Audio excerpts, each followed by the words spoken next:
السلام علیکم ورحمۃ اللہ وبرکاتہ۔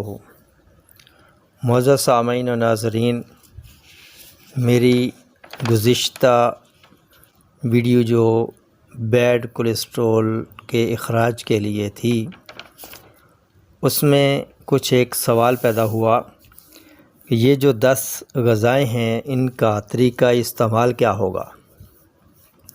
تو اس کے لیے آج نئی ویڈیو بنا رہا ہوں تو سامعین کے لیے آسانی ہو جائے گی۔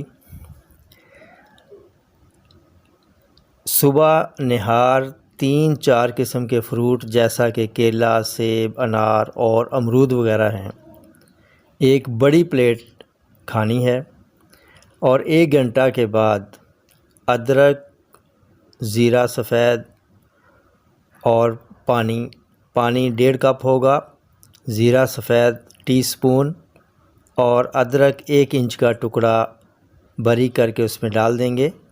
تو جب 1 کپ پانی رہ جائے گا تو اس کے اندر شہد ڈال کر تو 1 کپ استعمال کرنا ہے۔ دوپہر 12 بجے کے بعد سلاد کھانا ہے، جیسا کہ کھیرا، مولی، گاجر، دھنیا کے سبز پتے بطور سلاد استعمال کرنے ہیں۔ یہ ایک چھوٹی پلیٹ ہوگی، اور سبزیوں کے سالن کے ساتھ جو ہے وہ روٹی کھائیں گے۔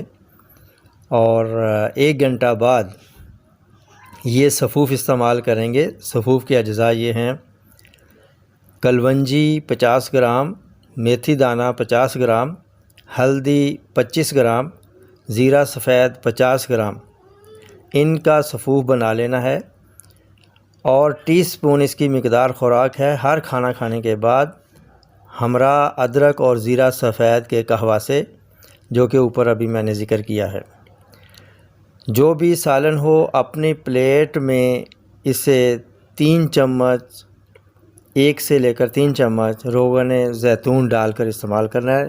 یاد رہے کہ روغن زیتون کو پکانا نہیں ہے، ہیٹ میں اس کو نہیں پکانا ہے سالن کے ساتھ۔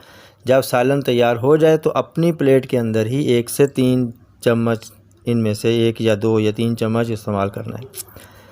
ہر کھانے کے بعد ایک مناسب وقفہ رکھ کر گرین ٹی کا 1 کپ استعمال کر لیں، اور ادرک، لہسن، پودینہ، سبز دھنیا، انار دانہ اس کی چٹنی بنا کر ہر کھانے کے ساتھ استعمال کریں۔ اس ترتیب سے یہ 10 غذائیں استعمال کریں، چند دن میں ہی رپورٹ بہتر آئے گی۔ جب کولیسٹرول نارمل سطح پر آ جائے تو یہ ترتیب چھوڑ دیں۔ تندرستی انمول نعمت ہے۔ انہی الفاظ کے ساتھ اب اجازت چاہوں گا، پھر ملیں گے اگلی ویڈیو میں ایک نئے ٹاپک کے ساتھ۔